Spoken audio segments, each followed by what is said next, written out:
So as you may know if you've been watching my streams, I've been playing Starbase for quite a bit now, and I've tried it out just to get an idea of how the game works and most of the mechanics within it. I'm now above 200 hours in, and I thought I'd give you an insight as to what happens when you first launch the game, as well as my experience up to the 200 hour point, although some of it is obviously subject to change as they develop the game. And then finally end on my impressions of the game and my feedback.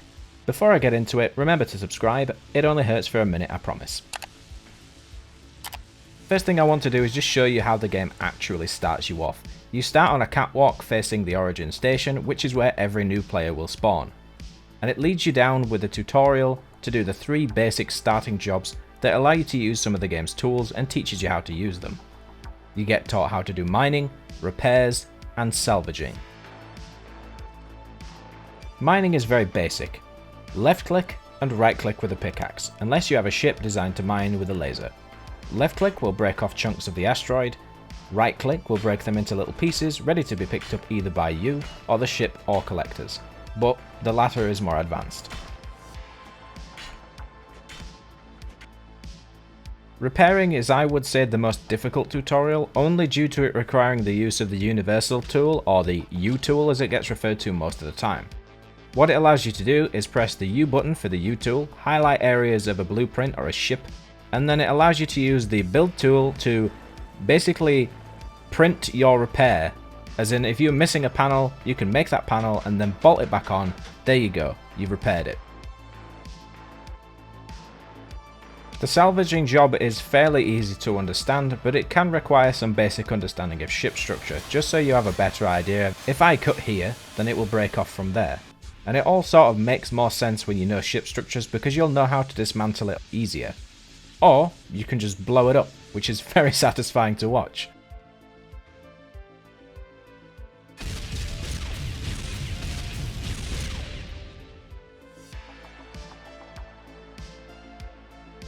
After this, you will get handed a labourer ship, which is the basic ship that everybody gets, and then the game sends you on your merry way to do whatever it is that you want to do.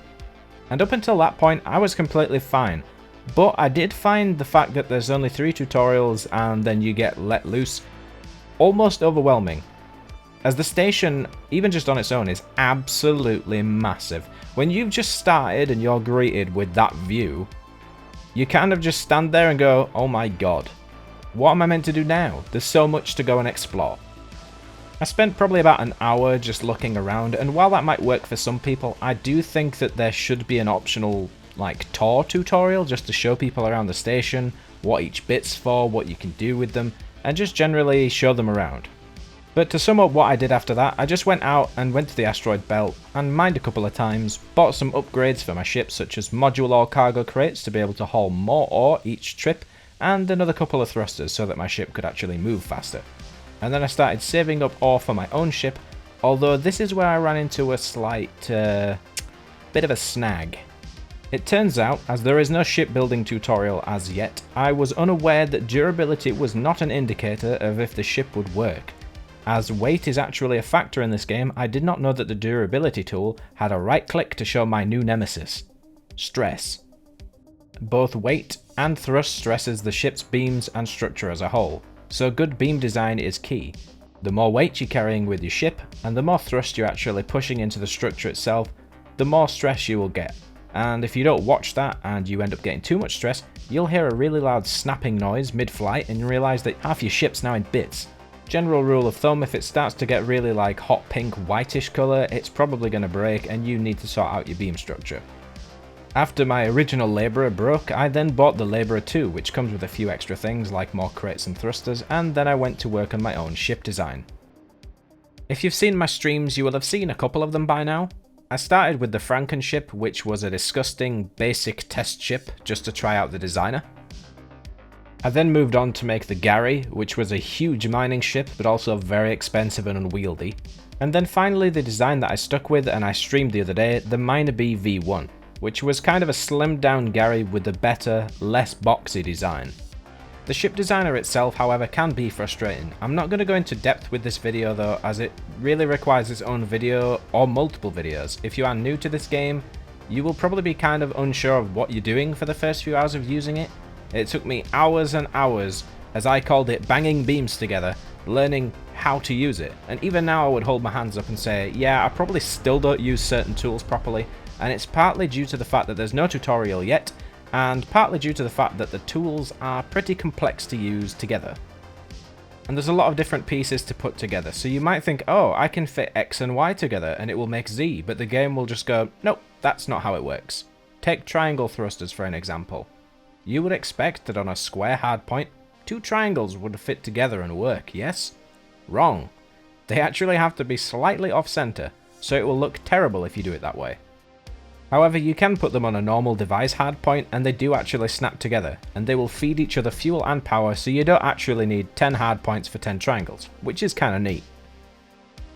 In my 200 hours or so, I've seen quite a few bugs. Some are just funny little ones, and some were kinda tedious, like worst case scenario tools just refusing to work until I actually relogged the game completely. Another bug that I had was my ship actually completely disappeared and then reappeared elsewhere and kept going, so I couldn't actually catch it. I then had to get a dev to come on, and thankfully they were able to recover and respawn my ship for me, otherwise I would have lost all the ore in it and never seen it again. But that's the nature of closed alpha. I didn't go into it expecting it to, be completely polished and perfect. It is missing a few features, but I think the main reason why is because they're really trying to nail down the core mechanics. It wouldn't really make sense to add all this cool stuff in, like metal alloys and lunar stuff like making moon bases and moon caves. If all this stuff doesn't work as intended, the core mechanics, that would be useless. My personal takeaways for stuff that could be improved before the early access is both the amount of tutorials to get new players really involved in the game so they know how the basics work. There's a huge amount to learn. I think it would really benefit from that.